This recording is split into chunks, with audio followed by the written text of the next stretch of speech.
donc voilà, et on va donc parler d'Eugène Divigno. C'est un Agenmosien qu'on ne connaît pas, mais qui a fait quand même 4 grosses travaux.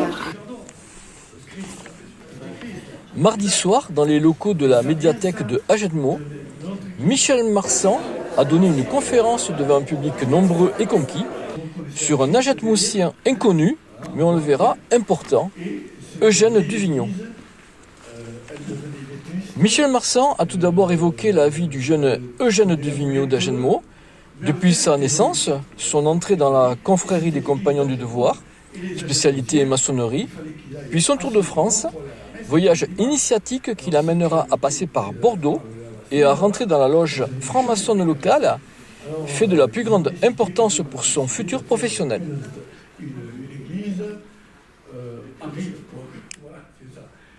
De retour à Agenmo, il se verra confier 3 chantiers emblématiques.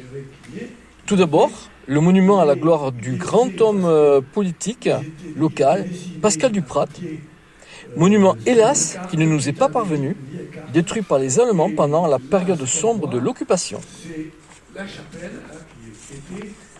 Puis vient le chantier de la construction de l'église de Agenmo.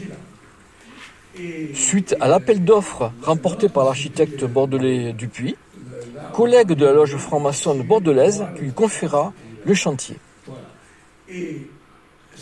Michel Marsan a captivé son auditoire avec beaucoup d'anecdotes, comme par exemple les statues sous le porche de l'église, figurant les visages du religieux de l'époque, celui de Dupuis l'architecte, et donc d'Eugène Duvignon le bâtisseur, et bien d'autres anecdotes.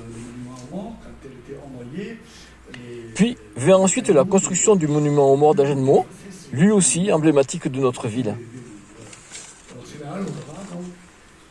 Michel Marsan a donné tant de détails passionnants sur ces chantiers qu'il est impossible de les relater tous ici. Il est à noter qu'il a terminé sa prestation sur un clin d'œil. Il attend une rue Eugène Duvignon à Agenmo.